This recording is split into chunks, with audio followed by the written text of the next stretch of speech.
ഈശംശയ്ക്ക് സ്തുതിയായിരിക്കട്ടെ. ദിവ്യകാരുണ്യ ആരാധനയിലേക്ക് നമ്മൾ പ്രവേശിക്കുകയാണ്.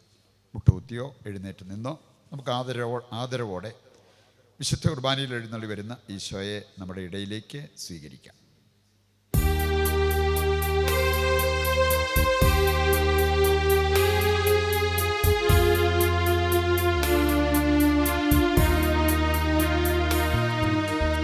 ഈശോ നീ വന്നാലുമെൻ ഹൃദയത്തിൻ നാഥനായി, സ്നേഹത്തിലൊന്നായി ഞാൻ നിന്നിൽ ലയിച്ചിടട്ടെ. ഈശോ നീ വന്നാലുമെൻ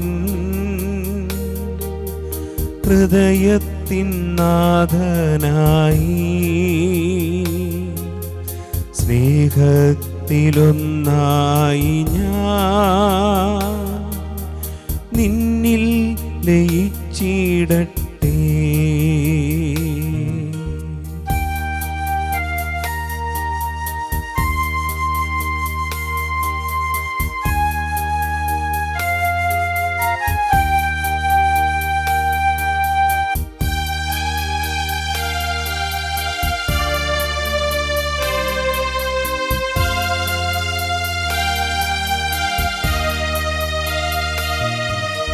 നീ എൻ്റെ പ്രാണനല്ലോ, നിത്യജീവന്റെ നാഥനല്ലോ.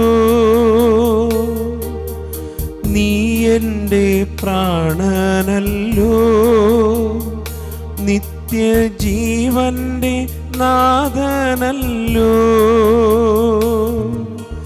നിന്നിൽ ചിരം വസിക്കാൻ എന്നും നിന്റേതായി മാറിയിടുവാൻ, നിന്നിൽ ചിരം വസിക്കാൻ എന്നും നിന്റേതായി മാറിയിടുവാൻ. ഈശോ നീ വന്നാലുമെൻ ഹൃദയത്തിൻ നാഥനായി, സ്നേഹത്തിലൊന്നായി ഞാൻ നിന്നിൽ ലയിച്ചിടട്ടെ, നിന്നിൽ ലയിച്ചിടട്ടെ. പരിശുദ്ധ പരമ ദിവ്യകാരുണ്യത്തിന് എന്നേരവും ആരാധനയും സ്തുതിയും പുകഴ്ചയും ഉണ്ടായിരിക്കട്ടെ. എഴുന്നേറ്റ് നിൽക്കാൻ പറ്റുന്നവർക്ക് എഴുന്നേറ്റ് നിൽക്കാവുന്നതാണ്. ദിവ്യകാരുണ്യത്തിൽ ഈശോ എഴുന്നള്ളിയിരിക്കുന്ന സമയം. വിശുദ്ധ ഫൗസ്റ്റീനായിലൂടെ കർത്താവ് നമ്മെ ഓർമ്മിപ്പിക്കുന്നൊരു കാര്യമുണ്ട്. ദൈവത്തിൻ്റെ കരുണക്കടലിൽ നിന്നും ആ കരുണ കോരിയെടുക്കാൻ നമുക്ക് ആവശ്യമായത് പ്രത്യാശയാകുന്ന ആ കുടമാണ്. പ്രത്യാശയാകുന്ന കുടം അതുണ്ടെങ്കിൽ നമുക്ക് ദൈവകരുണ കോരിയെടുക്കാൻ പറ്റും. ഇന്ന് ഈ ആരാധനയിൽ നാം പ്രത്യേകം പ്രാർത്ഥിക്കുന്നത് വിശ്വാസം എന്ന വരം, ആ വരം നമ്മുടെ ജീവിതത്തിൽ ജ്വലിക്കുവാൻ, ആ വിശ്വാസത്തിൽ നമ്മൾ വളരുവാനുള്ള കൃപയ്ക്ക് വേണ്ടിയാണ്. നമുക്കൊരു വചനഭാഗം ശ്രവിച്ച് ഈ സന്ദേശം ഈ ആരാധനയിലുടനീളം നമ്മെ നയിക്കുവാൻ ആഗ്രഹിച്ച് പ്രാർത്ഥിക്കാം. ഗലാത്യർ 5-ാം അധ്യായത്തിൻ്റെ 3 മുതൽ 6 വരെയുള്ള തിരുവചന ഭാഗം. ഗലാത്യർ 5-ാം അധ്യായം 3 മുതലുള്ള തിരുവചന ഭാഗം. പരിച്ഛേദനം സ്വീകരിക്കുന്ന ഓരോ മനുഷ്യനോടും ഞാൻ വീണ്ടും ഉറപ്പിച്ചു പറയുന്നു, അവൻ നിയമം മുഴുവൻ പാലിക്കാൻ കടപ്പെട്ടവനാണ്. നിയമത്തിലാണ് നിങ്ങൾ നീതീകരിക്കപ്പെടുന്നത് എന്ന് കരുതുന്നെങ്കിൽ ക്രിസ്തുവിനോടുള്ള നിങ്ങളുടെ ബന്ധം വിച്ഛേദിക്കപ്പെട്ടിരിക്കുന്നു. കൃപാവരത്തിൽ നിന്ന് നിങ്ങൾ വീണു പോവുകയും ചെയ്തിരിക്കുന്നു. ഞങ്ങളാകട്ടെ പരിശുദ്ധാത്മാവിലൂടെ വിശ്വാസം വഴി നീതി ലഭിക്കുമെന്ന പ്രത്യാശയോടെ കാത്തിരിക്കുന്നു. 6-ാമത്തെ വചനം ഇപ്രകാരം പറയുകയാണ്: എന്തെന്നാൽ യേശുക്രിസ്തുവിൽ വിശ്വസിക്കുന്നവർക്ക് പരിച്ഛേദനമോ അപരിച്ഛേദനമോ കാര്യമല്ല. സ്നേഹത്തിലൂടെ പ്രവർത്തനനിരതമായ വിശ്വാസമാണ് സുപ്രധാനം. സ്നേഹത്തിലൂടെ പ്രവർത്തനനിരതമായ വിശ്വാസം, അതാണ് യേശുക്രിസ്തുവിൽ വിശ്വസിക്കുന്നവർക്ക് സുപ്രധാനം. നമുക്ക് ഏതാനും നിമിഷങ്ങൾ ദിവ്യകാരുണ്യനാഥന് മുമ്പിലായിരിക്കുന്ന ഈ സമയം നമ്മുടെ വിശ്വാസം വർദ്ധിപ്പിക്കണമേ എന്ന് പ്രാർത്ഥിക്കാം. വിശ്വാസത്തിൽ നമ്മൾ വേരുവാകി അടിയുറച്ചാൽ അത്ഭുതങ്ങളും അടയാളങ്ങളും നമ്മുടെ ജീവിതത്തിൽ സംഭവിക്കും. ദൈവത്തെ കൊണ്ട് അത്ഭുതം പ്രവർത്തിപ്പിക്കാൻ നമുക്ക് ഏറ്റവും ആവശ്യമായിട്ടുള്ളത് ജീവിക്കുന്ന വിശ്വാസമാണ്. യാക്കോസ്ലീഹ 5-ാം അധ്യായം 13 മുതലുള്ള വചനം വായിക്കുമ്പോഴും ഇക്കാര്യം അവിടെ പറഞ്ഞിരിക്കുന്നത് കാണാൻ സാധിക്കും. വിശ്വാസത്തോടെയുള്ള പ്രാർത്ഥന രോഗിയെ സുഖപ്പെടുത്തും, കർത്താവ് അവനെ എഴുന്നേൽപ്പിക്കും. നാം പാപം ചെയ്തിട്ടുണ്ടെങ്കിൽ അതുപോലെ കർത്താവ് നമ്മളോട് ക്ഷമിക്കും. ഇക്കാര്യങ്ങളെല്ലാം വിശ്വാസികൾക്ക് ദൈവം വാഗ്ദാനം ചെയ്തിരിക്കുന്ന കാര്യങ്ങളാണ്. അപ്പം അതുകൊണ്ട് തന്നെ ഈ വിശ്വാസം വളരുവാൻ നമ്മൾ ആഗ്രഹിക്കണം. നമ്മളിപ്പോൾ ദൈവത്തെ ആരാധിച്ച് സ്തുതിച്ച് വിളിച്ചപേക്ഷിക്കുന്ന ഒരു സമയമാണ്. അതിനുപകരിക്കുന്ന ഒരു ഗാനം നമ്മളിപ്പോൾ ആലപിക്കുന്നു. നമുക്കൊന്നേർന്ന് പാടി പ്രാർത്ഥിക്കാം.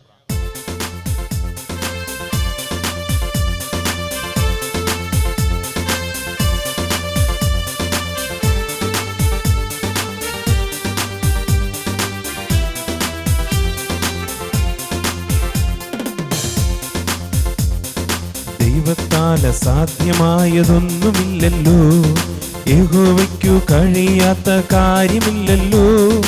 ദൈവത്താൽ അസാധ്യമായതൊന്നുമില്ലല്ലോ, യഹോവയ്ക്കു കഴിയാത്ത കാര്യമില്ലല്ലോ. യേശുവിൻ്റെ നാമത്താൽ സൗഖ്യമുണ്ടല്ലോ, യേശുവിൻ്റെ രക്തത്താൽ ജയമുണ്ടല്ലോ. യേശുവിൻ്റെ നാമത്താൽ സൗഖ്യമുണ്ടല്ലോ, യേശുവിൻ്റെ രക്തത്താൽ ജയമുണ്ടല്ലോ. ദൈവത്താൽ അസാധ്യമായതൊന്നുമില്ലല്ലോ, യഹോവയ്ക്കു കഴിയാത്ത കാര്യമില്ലല്ലോ. യേശുവിൻ്റെ നാമത്താൽ സൗഖ്യമുണ്ടല്ലോ, യേശുവിൻ്റെ രക്തത്താൽ ജയമുണ്ടല്ലോ. വിശ്വസിച്ചാൽ ദൈവത്തിൻ്റെ മഹത്വം കാണാം, പ്രാർത്ഥിക്കുമ്പോൾ ദൈവത്തിൻ്റെ പ്രവൃത്തി കാണാം. ആരാധിച്ചാൽ ദൈവത്തിൻ്റെ വിടുതൽ കാണാം, ആശ്രയിച്ചാൽ ദൈവത്തിൻ്റെ കരുതൽ കാണാം. വിശ്വസിച്ചാൽ ദൈവത്തിൻ്റെ മഹത്വം കാണാം, പ്രാർത്ഥിക്കുമ്പോൾ ദൈവത്തിൻ്റെ പ്രവൃത്തി കാണാം.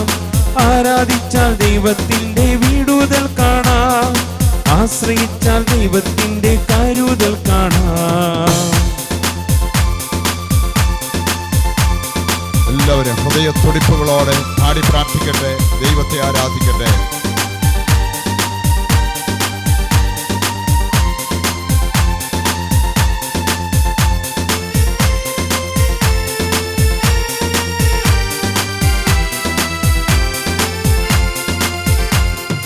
അബ്രഹാം യേശുവിൽ വിശ്വസിച്ചപ്പോൾ ദൈവം അതു നീതിക്കായി കണക്കിട്ടല്ലോ. അബ്രഹാം യേശുവിൽ വിശ്വസിച്ചപ്പോൾ ദൈവം അതു നീതിക്കായി കണക്കിട്ടല്ലോ. അതിമഹത്തായ പ്രതിഫലം കൊടുത്തു, ബഹുജാതികൾക്കു പിതാവാക്കി തീർത്തല്ലോ. അതിമഹത്തായ പ്രതിഫലം കൊടുത്തു, ബഹുജാതികൾക്കു പിതാവാക്കി തീർത്തല്ലോ. വിശ്വസിച്ചാൽ ദൈവത്തിൻ്റെ മഹത്വം കാണാം, പ്രാർത്ഥിക്കുമ്പോൾ ദൈവത്തിൻ്റെ പ്രവൃത്തി കാണാം. ആരാധിച്ചാൽ ദൈവത്തിൻ്റെ വിടുതൽ കാണാം, ആശ്രയിച്ചാൽ ദൈവത്തിൻ്റെ കരുതൽ കാണാം. വിശ്വസിച്ചാൽ ദൈവത്തിൻ്റെ മഹത്വം കാണാം, പ്രാർത്ഥിക്കുമ്പോൾ ദൈവത്തിൻ്റെ പ്രവൃത്തി കാണാം. ആരാധിച്ചാൽ ദൈവത്തിൻ്റെ വിടുതൽ കാണാം, ആശ്രയിച്ചാൽ ദൈവത്തിൻ്റെ കരുതൽ കാണാം.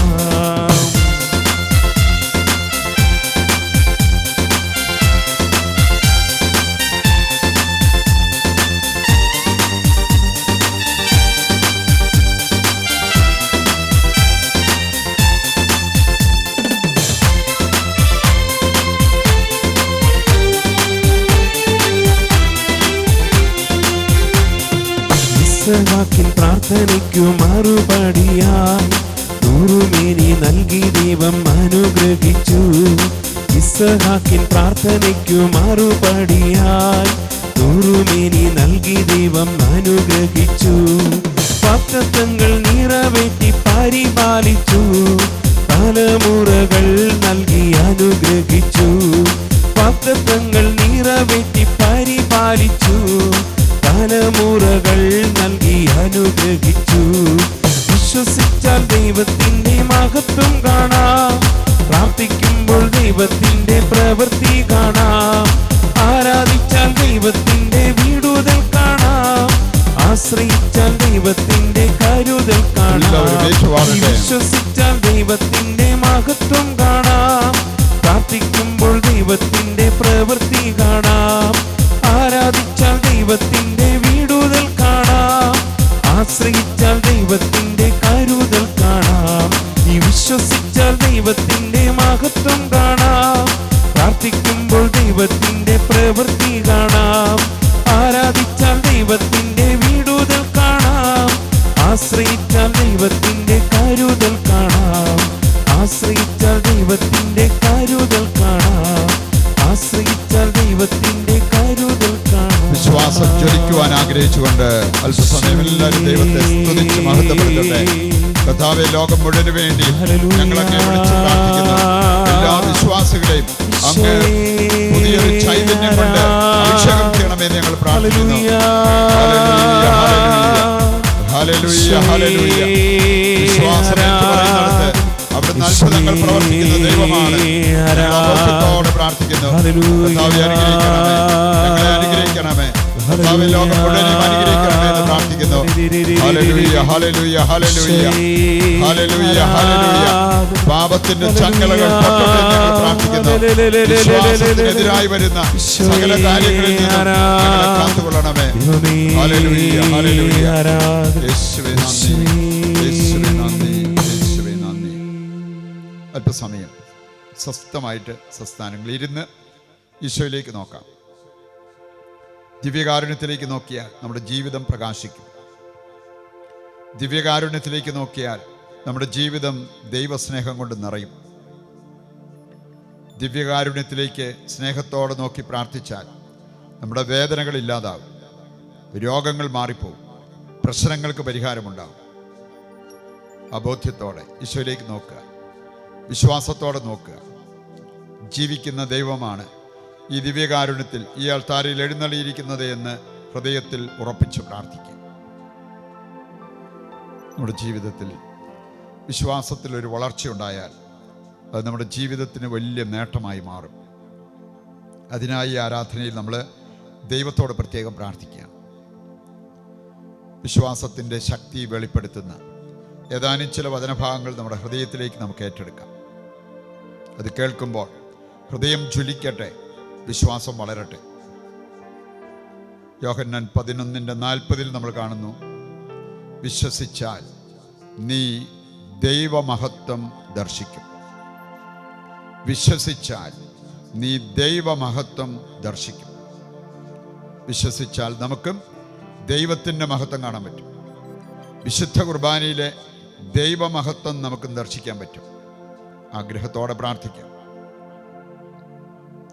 മത്തായി 21, 21, 22 വചനങ്ങൾ വായിക്കുമ്പോൾ മത്തായിയുടെ സുവിശേഷം 21 മുതലുള്ള വചനങ്ങൾ, നിങ്ങൾ വിശ്വസിക്കുകയും ഹൃദയത്തിൽ ശങ്കിക്കാതിരിക്കുകയും ചെയ്താൽ എന്ത് സംഭവിക്കുമെന്ന് അവിടെ പറഞ്ഞിട്ടുണ്ട്. ഒരു മരത്തോടോ ഒരു മലയോടോ ഇവിടെ നിന്ന് മാറിപ്പോകാൻ പറഞ്ഞാൽ അത് മാറിപ്പോകും. ഹൃദയത്തിൽ ശങ്കിക്കാതെ വിശ്വാസത്തോടെ പ്രാർത്ഥിക്കണം.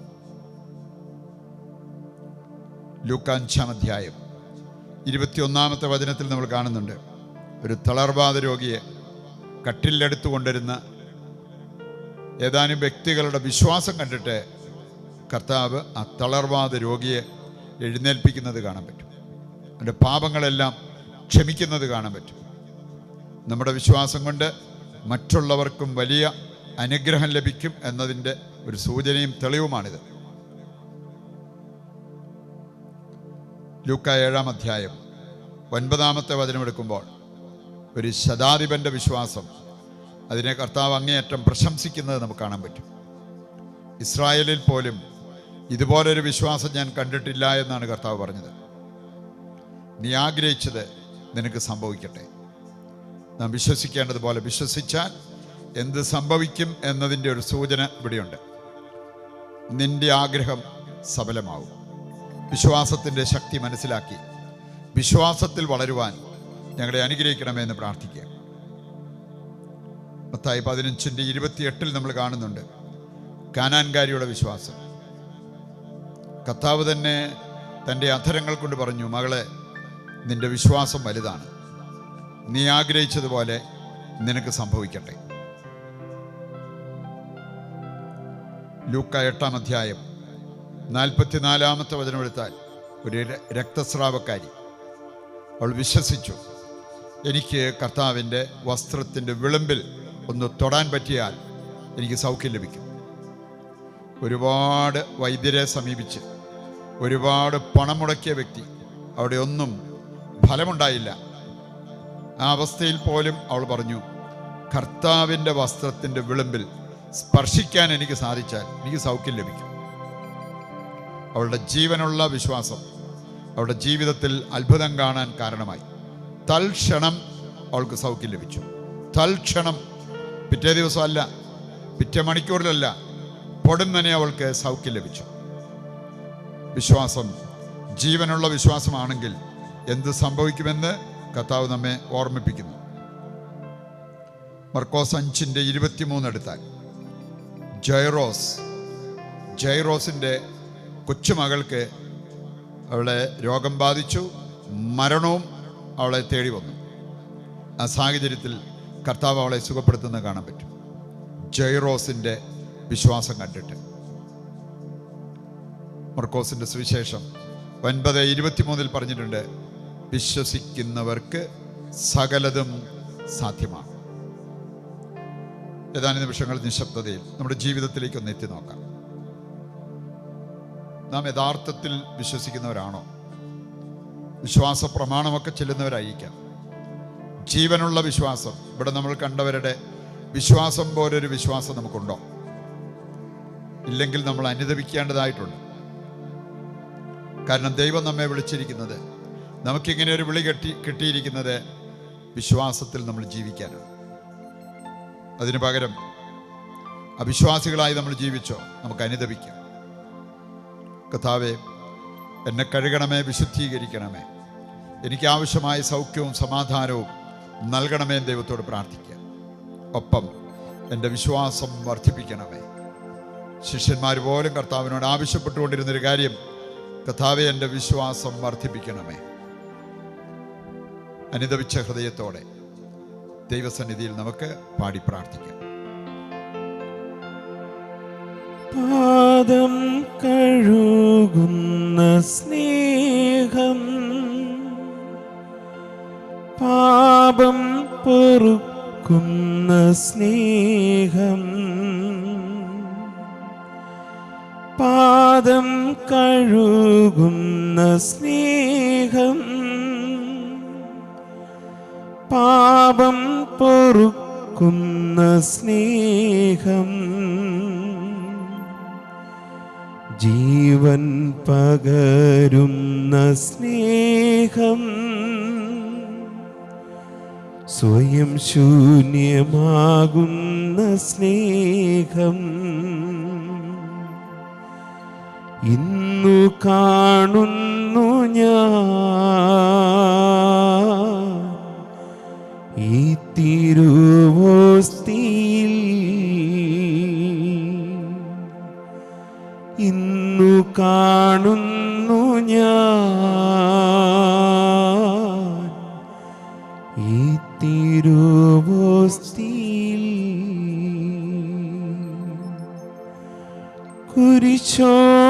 കുരിശോളമെത്തുന്ന സ്നേഹം, ബലിയായി തീരുന്ന സ്നേഹം, കുരിശോളമെത്തുന്ന സ്നേഹം, ബലിയായി തീരുന്ന സ്നേഹം മുറിയപ്പെടും ദിവ്യ സ്നേഹം തിരുച്ചോര ചിന്തുന്ന സ്നേഹം ഇന്നു കാണുന്നു ഞാൻ ഈ തിരുവോസ്തിയിൽ ഇന്നു കാണുന്നു ഞാൻ ഈ തിരുവോസ്തിയിൽ. അല്പസമയം നിശബ്ദതയിൽ ദൈവത്തിൻ്റെ സ്വരം കേട്ട് പ്രാർത്ഥിച്ചുകൊണ്ടിരിക്കുക. നമ്മുടെ കുറവുകൾ ഒരുപക്ഷെ നമുക്കറിയില്ല, കർത്താവ് നമുക്ക് ചൂണ്ടിക്കാണിച്ചു തരും. നമ്മെ ധൈര്യപ്പെടുത്തുന്ന, പ്രത്യാശയിലേക്ക് നമ്മെ ക്ഷണിക്കുന്ന ദൈവത്തിൻ്റെ സ്വരം കേൾക്കാം. ആ സ്വരം കേട്ടാൽ നമ്മുടെ ഹൃദയത്തിൻ്റെ ഭാരം നീങ്ങിപ്പോവും, മനസ്സിൻ്റെ നൊമ്പരങ്ങൾ നീങ്ങിപ്പോവും, ശരീരത്തിൻ്റെ രോഗങ്ങൾ പോലും സുഖമാക്കപ്പെടും. കർത്താവിനെ ശ്രമിക്കുക. നമ്മൾ ചിന്തിച്ച വചനങ്ങളുടെ സന്ദേശം ഹൃദയത്തിലേക്ക് ഏറ്റെടുത്ത് പ്രാർത്ഥിക്കട്ടെ.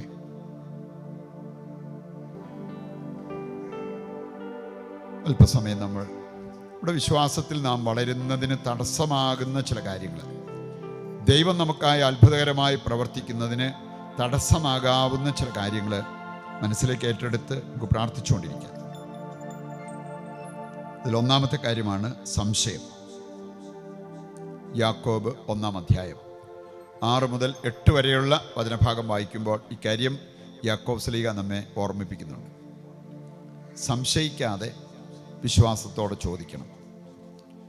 സംശയമനസ്കർക്കും ചഞ്ചല പ്രകൃതിയുള്ളവർക്കും കർത്താവിൽ നിന്നൊന്നും പ്രതീക്ഷിക്കാൻ പറ്റില്ല. ഈ സംശയം നമ്മളെ പിടികൂടിയിട്ടുണ്ടോ? ദൈവവുമായിട്ടുള്ള നമ്മുടെ ബന്ധത്തിൽ മാത്രമല്ല, മറ്റുള്ളവരുമായിട്ടുള്ള നമ്മുടെ ഇടപെടലിലും സംശയം നമ്മെ നയിച്ചുകൊണ്ടിരിക്കുന്ന അവസ്ഥ.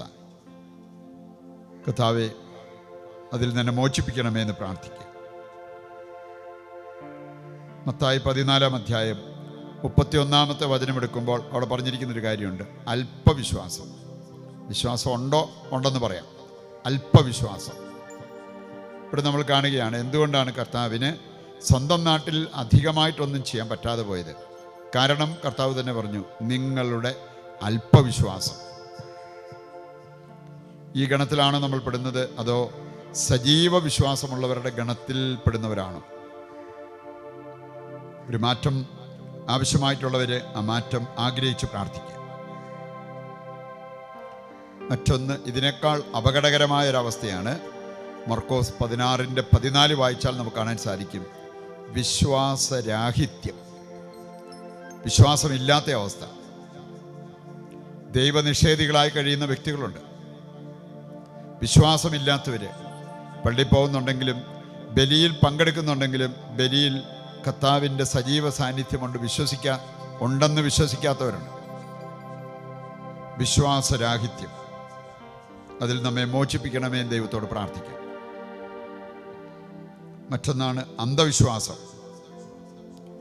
Ezekiel 16:14-44, Ezekiel 16:44.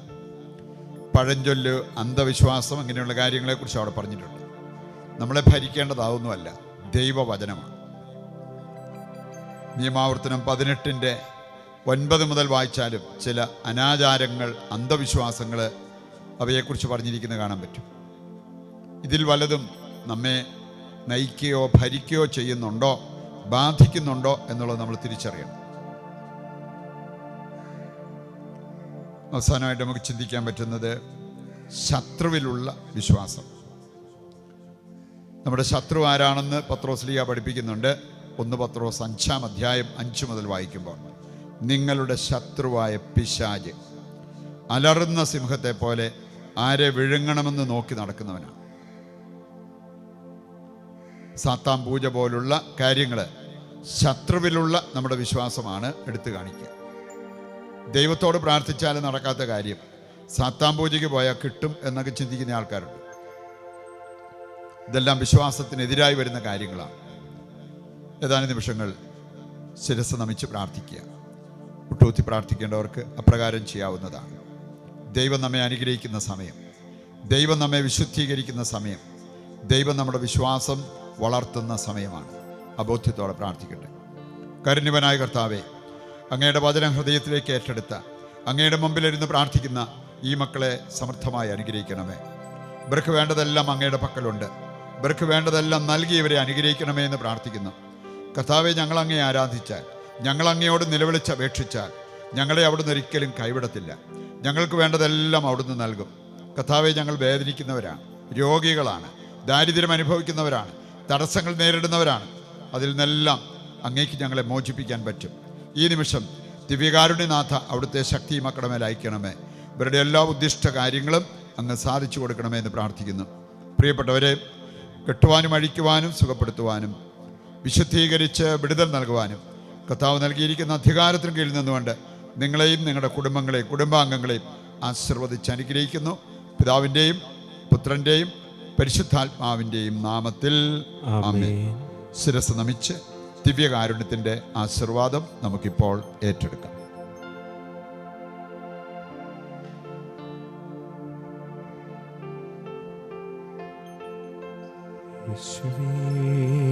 ആരാധന. Hallelujah, hallelujah. ഈശോയേ ആരാധന, ആരാധന. ഈശോയേ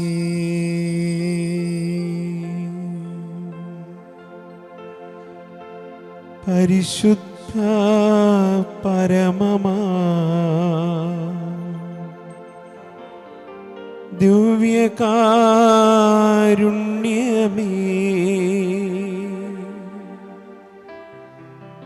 ഇന്നും എന്നും